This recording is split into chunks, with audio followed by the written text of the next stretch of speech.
o InfraTalks, eu sou a Natália Bastos, advogada da área de projetos de infraestrutura no escritório do Toledo Marchetti. O tema da nossa conversa de hoje é o papel do saneamento básico no combate à Covid-19. Como o saneamento básico e as políticas de saúde pública andam de mãos dadas, conversaremos com a doutora Rosana Richman, infectologista do Instituto Emílio Ribas, com Álvaro Menezes, fundador da AMEC, consultoria de engenharia especializada em saneamento básico, e com João Marcos Carvalho, também advogado do escritório Toledo Marchetti. Doutora Rosana, qual a importância do saneamento básico para a prevenção e controle da Covid-19? Natália, primeiro é um prazer estar aqui com vocês. Eu te diria que a importância do saneamento básico não é, obviamente, só por causa da Covid-19. Ele é importante no mundo da infectologia o tempo todo, né? E a gente vê muito bem que os índices de, principalmente, doenças infecciosas veiculadas pelo trato gastrointestinal, eu estou dizendo basicamente diarreias e outras doenças, inclusive doenças infantis, que podem ser potencialmente graves, etc., é fundamental. Então, o saneamento básico, a gente sempre fala que as vacinas são uma das medidas de saúde pública mais importantes depois do saneamento básico. Então, o saneamento básico vem sempre primeiro nessas nossas listas. Em relação à Covid-19, nós estamos falando de um vírus novo, né, o novo coronavírus, o nome do vírus é SARS-CoV-2 e o nome da doença que ele causa é Covid-19. O que nós sabemos até agora? A gente sabe que o forte desse vírus é em termos de transmissão respiratória, então por isso que a gente pede tanto distanciamento social, etc., e também através das nossas mãos. E daí já começa a entrar a qualidade, o acesso de água e a qualidade da água, exatamente porque como é que eu posso falar em prevenção de uma doença onde as mãos são tão importantes no sentido de disseminação do contato, do ambiente, se alguém eventualmente pode não ter e não receber uma água de qualidade na sua casa. Então começa por aí. Para mim, acho que o básico, nós estamos falando de Covid, mas poderíamos estar falando de hepatite A, de um monte de enterovírus, de vários agentes infecciosos. Então, primeira coisa, muito importante na minha opinião, é o fato de chegar água quando a gente fala, porque alguém que não tem água, você concorda comigo que não vai ter álcool gel também em casa, né? Que daí o custo é maior ainda. Então, esse é um aspecto. Segundo aspecto importante, o vírus já foi demonstrado, ele causa uma doença multissistêmica, então não existe praticamente um órgão que fique livre desse vírus. A cada dia a gente aprende um pedacinho a mais dessa doença. E, da mesma maneira, existem receptores para o SARS-CoV-2, que é o novo coronavírus, em todo o trato gastrointestinal. Então, é óbvio que eu só poderia esperar que as pessoas infectadas por ele, primeiro, apresentam diarreia, então eu vejo que meus pacientes é um dos sintomas muito frequentes, diarreia, e dois, se eu pegar as fezes desses pacientes infectados, eu vou achar o COVID-2, o SARS-CoV-2, eu vou achar o novo coronavírus nas fezes. O que a gente não sabe ainda é, lógico, a nossa rede de esgoto hoje, onde está circulando o vírus, está contaminada com o novo coronavírus. Agora, alguém poder se infectar a partir das fezes, é isso que não está documentado. Em teoria, sim, o vírus está presente no esgoto, nós sabemos que ele pode entrar pela mucosa da boca, do nariz e dos olhos, então, em teoria, é um potencial em termos de transmissão. Mas do ponto de vista prático, isso não está documentado ainda. Não estou falando que não deva toda a atenção necessária aí para exatamente todo esse saneamento. Então, eu te diria, Natália e João e Álvaro, que hoje a detecção e a presença do novo coronavírus em pontos de um bairro, de uma cidade, onde você consiga com isso mapear onde tem vírus, significa que tem gente infectada pelo esse vírus daquela região. Quanto maior o achado, maior a densidade de vírus na rede de esgoto, para nós significa que naquela região eu tenho que fazer mais esforços do ponto de vista de testagem, do ponto de vista de evitar a disseminação desse vírus, porque ele é um marcador de vigilância epidemiológica. É assim que eu vejo, e é assim que tem locais usando exatamente essa tecnologia com essa finalidade. Álvaro, Então, assim, a gente, pela fala da doutora Rosana, a gente viu que o saneamento básico tem um papel fundamental, não só na prevenção, como no controle, no monitoramento da disseminação da doença. Você pode contar para a gente como isso está acontecendo na prática, no setor? Eu também faço parte, doutora Rosana, da Associação Brasileira de Engenharia Sanitária e Ambiental. Uhum. E uma das atividades que começaram a ser desenvolvidas agora, que tem toda essa questão grave aí da Covid-19, foi exatamente pesquisas relacionadas com a presença do vírus no esgotamento sanitário. Então, um colega nosso está trabalhando lá em Minas Gerais numa pesquisa exatamente para começar a mapear a extensão assim, da presença desse vírus nas redes de esgotos e depois as consequências disso para o meio ambiente. Então, ouvindo a senhora falar aí, também já lhe vi na televisão falando, e parabenizo pelo trabalho que vem fazendo, uma das coisas que remete assim, ao meu pensamento como engenheiro civil, tá, é exatamente a deficiência que a gente tem na prestação dos serviços de água e esgotamento sanitário com a relação desses serviços e a higiene. Tá?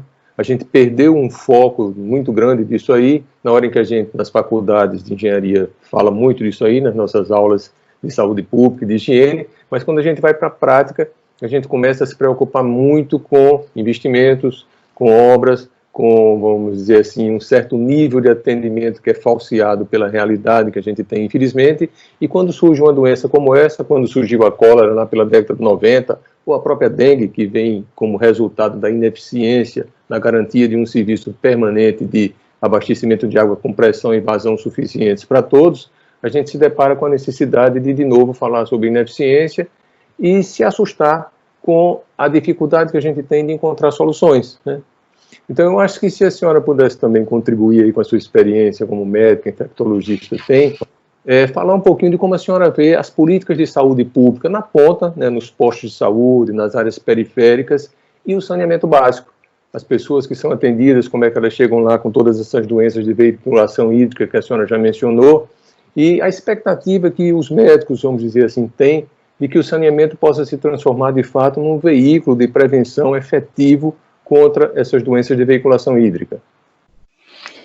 Assim, Álvaro, o que a gente acaba vendo, eu trabalho no Instituto de Infectologia Emílio Ribas, ele não é na periferia de São Paulo, mas a gente recebe essa população, né? Então, é evidente, a pandemia da Covid-19 veio para escancarar de vez, né, a fragilidade que é as nossas políticas de saúde. O que a gente vê, Álvaro, de um lado, são profissionais fantásticos, maravilhosos, envolvidos. Vocês não imaginam que os profissionais da saúde, de uma maneira geral, estão se dedicando e trabalhando nesse momento em todos os hospitais. Seja o hospital de campanha, seja os hospitais de referência, a gente vê colegas de outras áreas que não estão operando, tem cirurgiões atendendo nos hospitais, exatamente porque as pessoas estão envolvidas em querer.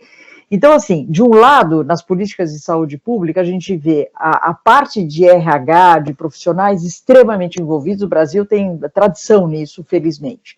Por outro lado, a hora que a gente vai para as coisas básicas, e daí nós estamos falando de infraestrutura básica, eu não estou falando de lá em cima já de respiradores de última geração, não, nós estamos falando do básico, a gente vê que tem uma falta enorme, por isso que a Covid está mostrando agora o empobrecimento, né, a doença vai agora para as periferias, porque eles têm muito menos condições de fazer isolamento social, muito menos condições de fazer higiene mesmo, higiene pessoal, higiene das mãos.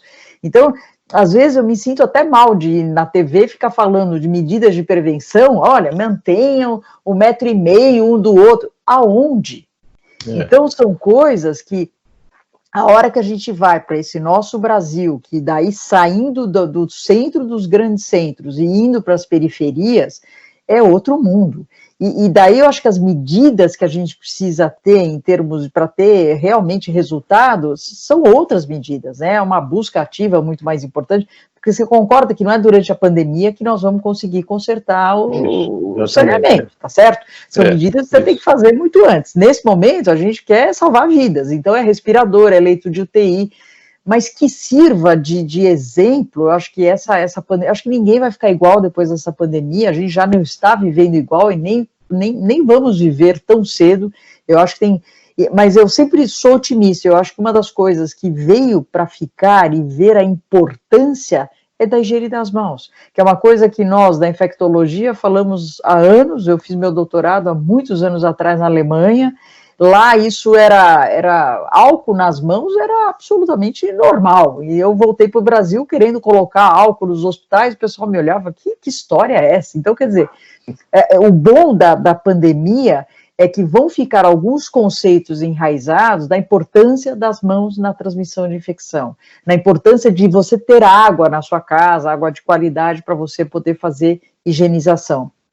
E sem dúvida, eu acho que daí uma outra linha, Álvaro, é a história da tecnologia através, você falou de esgotamento, eu chamo de esgoto, mas eu vou usar o teu termo, que deve ser muito mais apropriado do que o meu, no sentido de você fazer esse geomapeamento mesmo da circulação do vírus. Isso é fantástico, porque daí você, tudo bem, não tem teste para todo mundo, tá bom, então vamos levar o teste onde eu estou vendo que tem maior concentração do vírus. Então é uma questão de você colocar os seus recursos no meio de uma pandemia exatamente para tentar frear tudo isso. Eu não sei se eu respondi sua pergunta, mas é assim que eu imagino, é assim que eu penso. Respondeu sim, obrigado. Eu queria só pegar o gancho, então, do que a doutora falou, um pouco desse preço que a gente está pagando hoje de anos e anos de saneamento fraco aqui no Brasil, trazer também um pouco para o Álvaro essa questão.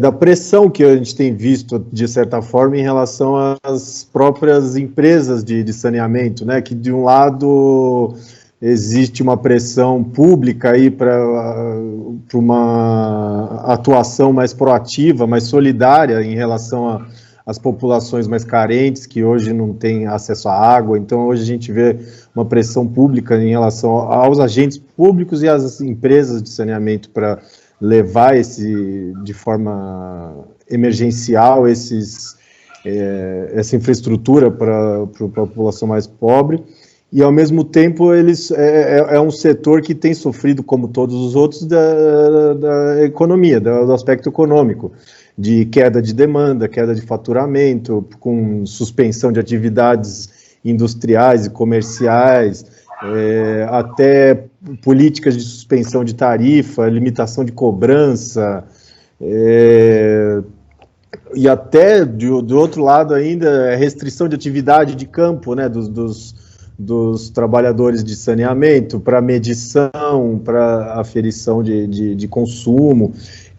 Então, assim, o que eu vejo em relação às empresas de saneamento, até também queria saber do Álvaro sobre esse ponto, que posteriormente a essa pandemia que a gente está passando, talvez seja necessário prever já previsão de algum reequilíbrio dos contratos.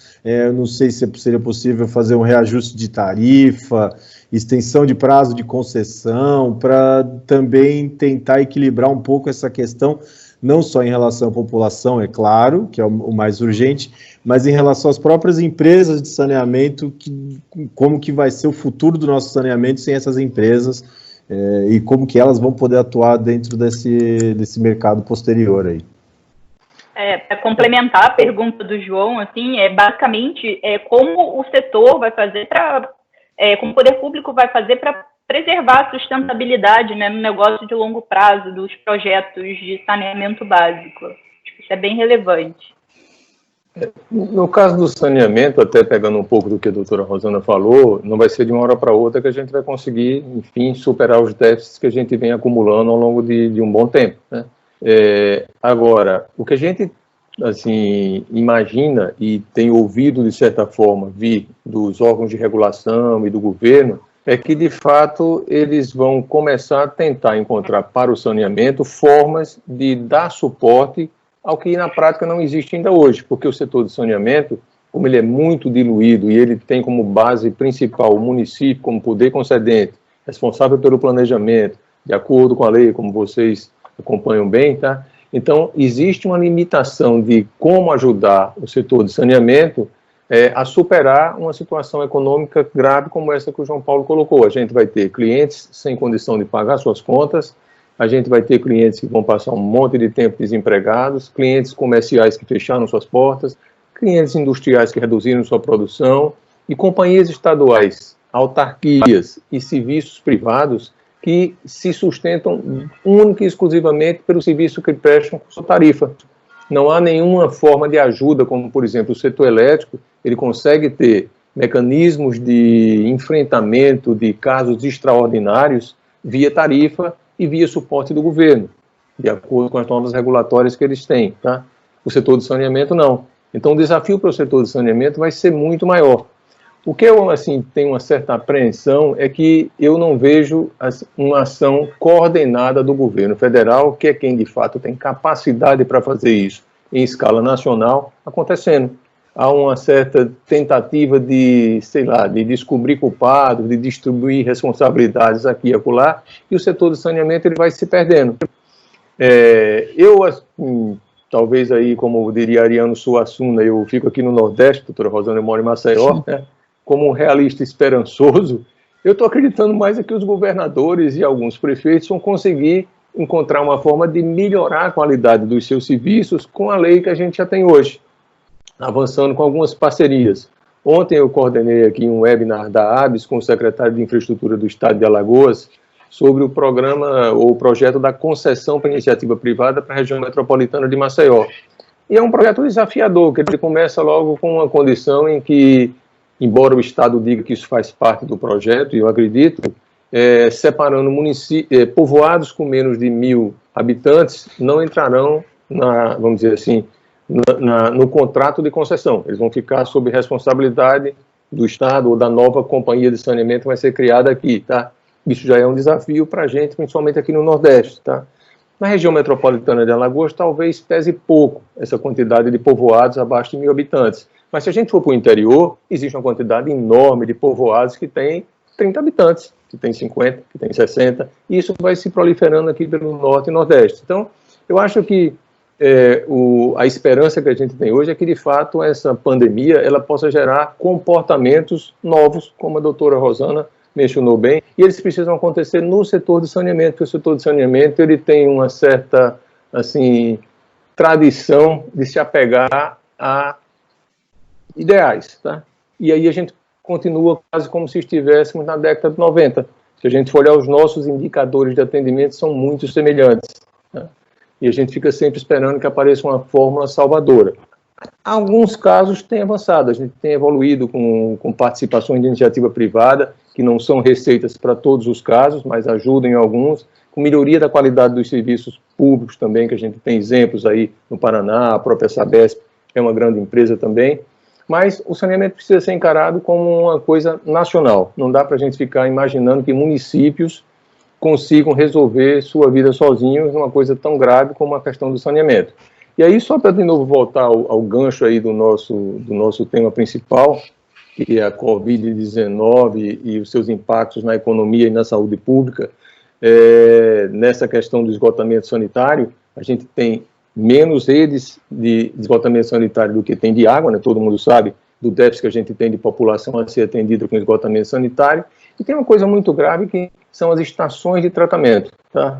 Eu acho que talvez a doutora Rosana já deva ter participado de alguma discussão sobre isso, que é o nível das nossas estações de tratamento de água e de esgoto em comparação com o que a gente coleta no campo. Então, os nossos rios, os nossos mananciais de água doce, eles são hoje muito mais poluídos do que eram há anos atrás.